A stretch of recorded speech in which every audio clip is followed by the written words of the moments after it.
Good morning, everyone. Good morning. If you've never been here before, welcome to our church, Seal Beach Center for Spiritual Living. What I can tell you without a shadow of a doubt is you're in a place filled with great people all around you, all different stories, all different walks of life, all unique experiences, all rebellious.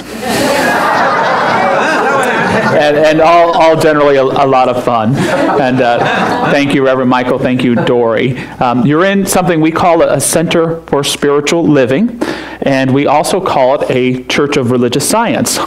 And sometimes when someone asks you, what is our church, it's right there on the tip of your tongue, and but the moment you're asked, you go, oh, crap, I don't know what to say.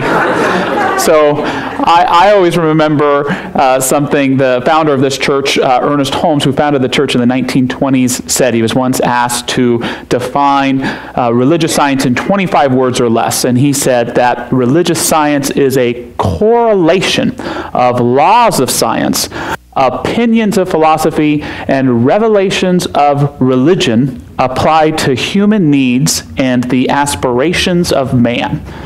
Pretty good definition.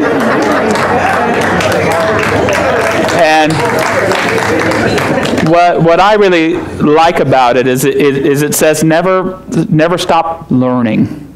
Always be growing in wisdom. That the foundation of wisdom and of spirituality isn't about being a know-it-all. It's about being willing to be a know-it-not.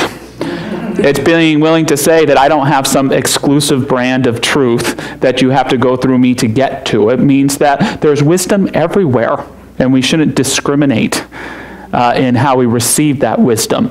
As the great Houston Smith, a great scholar of religions who passed away just this past week, used to say, he said, at their best, the world's religions bring to us the world's best wisdom. And so Ernest Holmes believed that we should receive that in our lives without discriminating. And we have a term that we like to use in our teaching. It's called open at the top. Open at the top. It's symbolic here in this symbol. We call our teaching symbol. You see the V opening up, or even in our dove up there, you see that opening. And again, it's teaching us to know and learn not from a place of certainty, but from a place of humility. A place of opening our heart and mind always to the wisdom that is available to us. Now, if there is something missing in Holmes' definition, for me, it is this idea as well that we're all about correlating into our experience the wisdom from nature around us, the nature of our own life experience, our own being. You know, we believe here not just that wisdom is everywhere and that we should learn it from a place of humility and not knowing, but we should also live with a great faith that within us there is a deep knowing that is in everyone. It is not exclusive to one, but it is an eternal wellspring of inner knowing. And when we can live with that, also with that openness of mind, to me, you're really spiritually living. You're really truly embodying what it means to be a religious scientist or explorer, integrating the best things you can for the intention of improving your own life and the life of others around you. It's so important to me in my own life not to forget that living a spiritual life isn't just about gathering up wisdom and truth. It's also about experiencing that truth. You know, if you were here last week, I know some of you weren't, you were hungover, which is fine. I hope you had a great time. But I made a charge or a challenge, and the challenge was to each and every day create a ritual for at least 30 days of beginning again. To allow your day not to start when you wake up, but when you consciously align with the sacred. That moment that you become aware of what is sacred and what matters most in your life, and to live for that, that's when your day starts. I don't care if it's at 2:30 p.m. That's where we begin. And the idea behind that is that spirituality won't come to us just through study. It has to come through that direct experience.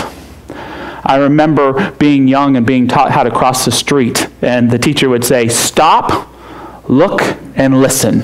You remember that? Stop, look, and listen. And I think for many of us, the problem that we run into in our lives is that we think that the paradigm goes, think first, then look, then listen, then feel. I know we say think before we act, and that's true, but before we think, my belief is that first, look, then listen, then feel, then think. And it seems slight, but it's a big difference, because if I'm only looking and listening and feeling from my own thinking, I'm kind of just seeing through my own reality tunnel, which I don't know about you, but can be pretty limited sometimes. But when I'm willing to let the safety of that reality tunnel go, when I'm willing to allow myself to not think I know it all, but to just look, just listen, just feel, it's then that my thought can be inspired. It's then that I can connect with a sense of creativity. It's then that I'm not telling God what God is telling me what the sacred is. And I'm being informed by something that's truly real around me.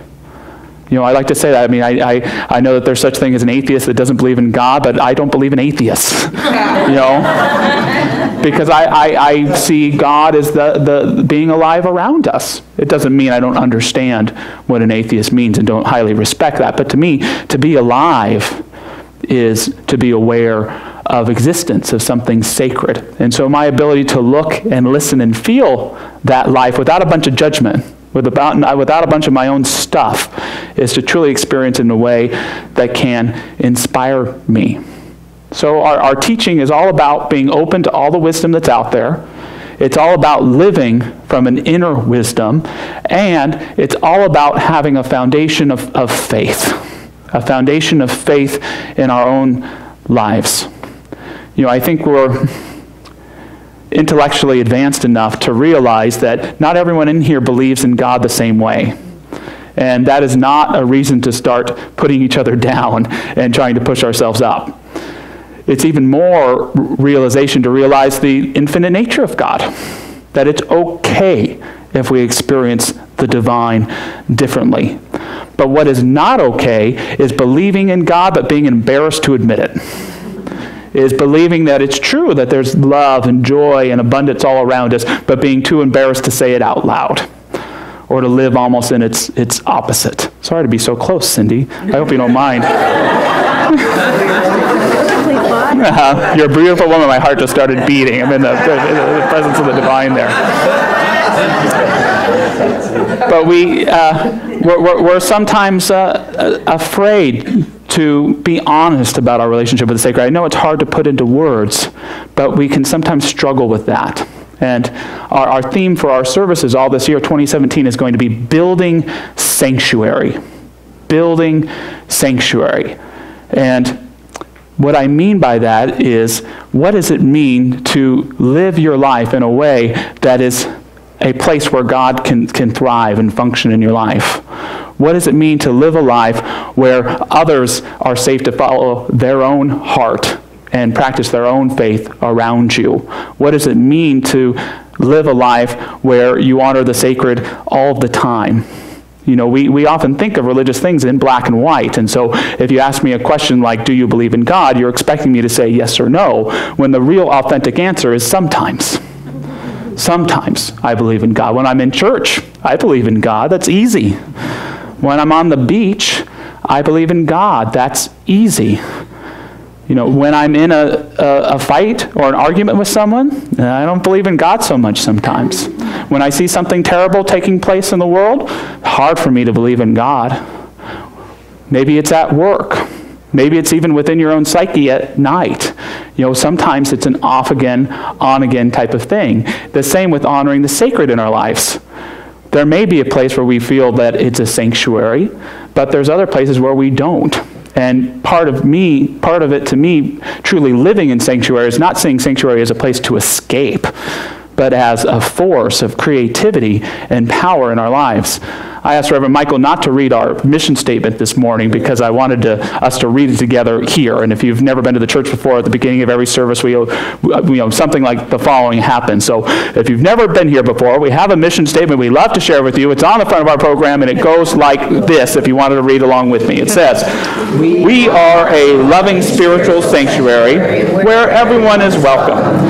We celebrate the abundance of life through study, inspiration, gratitude, and service. With open hearts and minds, we participate in self-transformation for a world that works for everyone." So that sounds pretty good. Now, can you say that too about yourself? Can you say, I am a safe place where everyone is welcome? Can you say that I am committed in my life to the study of the divine, to inspiration? Can you say that I contribute to the transformation of the world through transforming myself and contributing to a world that works for everyone? Can you say that about yourself? Yes. For me, sometimes.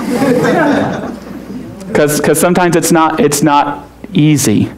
I do want to be a safe place for others to be true in their authentic selves and in their faith. I truly do want to be a place where God can thrive and be talked about without embarrassment. I truly want to be in my life a place where others are inspired and where others are able to see that the world is something that we have a say in how it gets created. But the truth is sometimes I struggle. Sometimes I may not feel safe around a particular person. Sometimes I might see something going on in the world and quell and tighten up. I was asking myself some places where I don't feel like sanctuary in my life, and one of the ones that came up that was kind of funny to me was social media. How many of us have a Facebook or a Twitter account? And I go on there, and I come off sometimes feeling like I just got bullied in the schoolyard, even though people didn't say anything to me. But I love social media because I love my family and friends, and I want to see what they're doing. But then sometimes I think people think they're anonymous on there. It's like, do you know that you just said that? So there's a lot of cruelty, and there's not just the fake news, but kind of the mean news, and we can all get caught up in that kind of stuff. And so I thought to myself, I'm going to get the heck off of this ship. And then I said, wait a second. What if I could bring some sanctuary here? What could I do?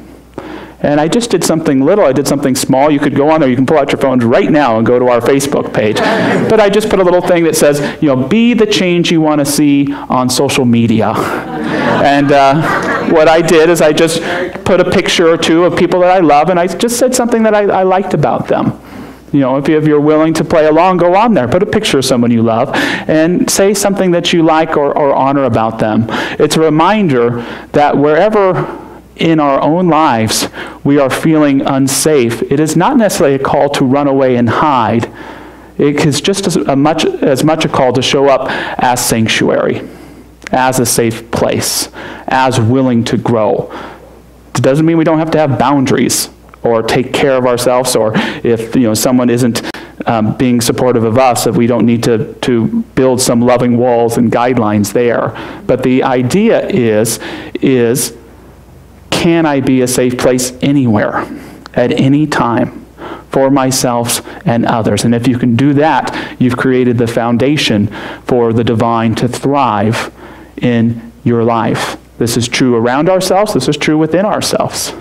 I know that some of you here, as I always do whenever we have a new administration heading into the White House, you get a little anxious. I had a little anxiety when Obama took office. I had a little anxiety when George W. Bush took office. I have a little anxiety now, just not because I have complete distrust for the people coming in, but I love my republic so much. I just hope they know what they're doing, right?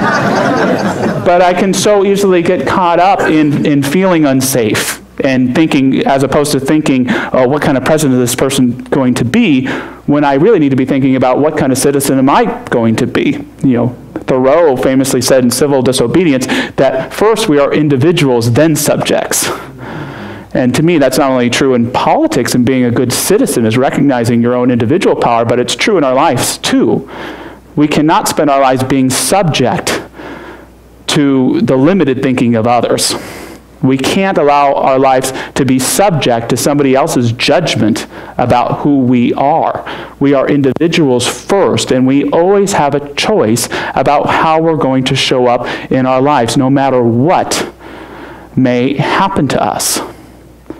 If you want to build a life of sanctuary, it's important to ask yourself that question. What do I need to build that life that allows me to thrive with a sense of safety and creativity and joy and oneness with my Creator? What does it take?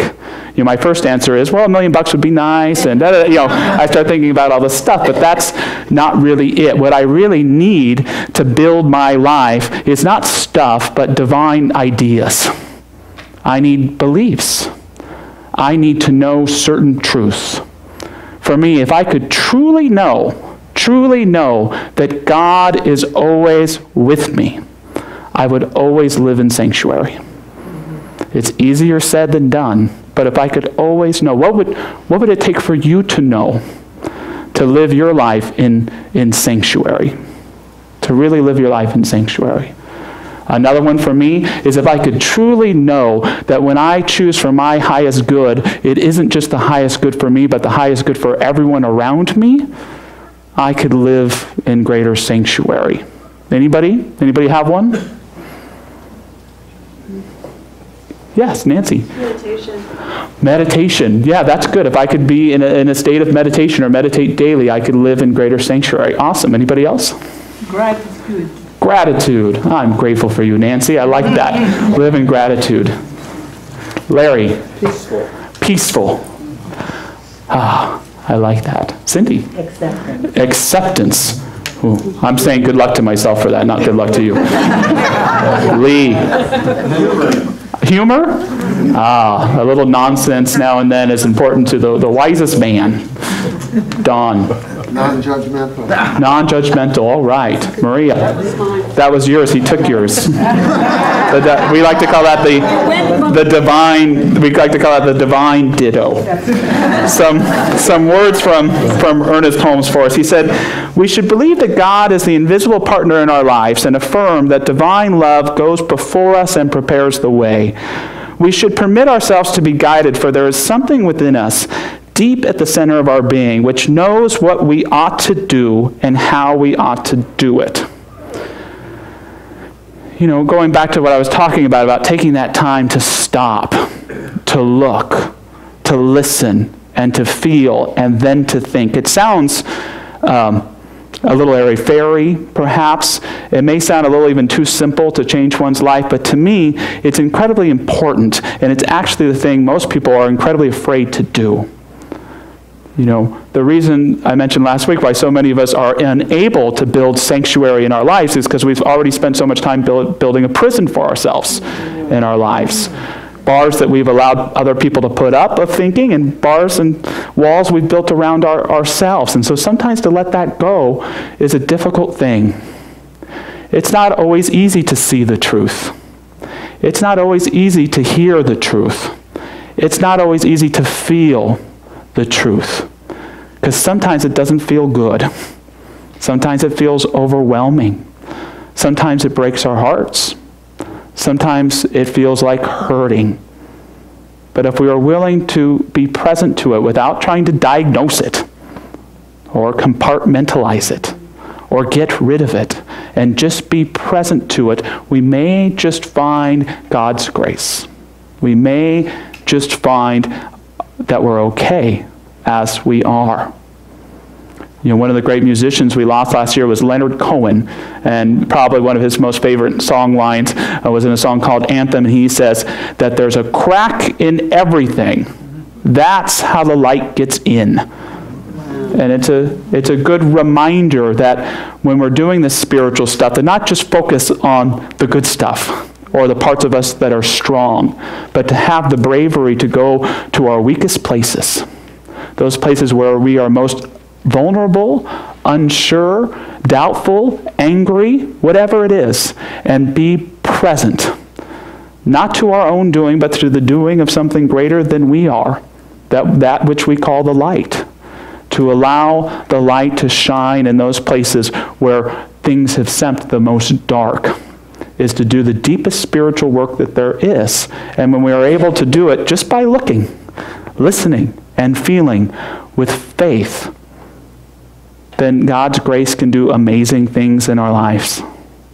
I loved a story I read by Robert Fulghum, who talks about being in Japan with his wife on New Year's Day several years ago. And they visited a great temple in Japan, and so many of the temples of Japan are decorated with all sorts of beautiful symbols, and idols and things like that. But this particular temple had a famous dark corridor. And in the corridor, everything is pitch black.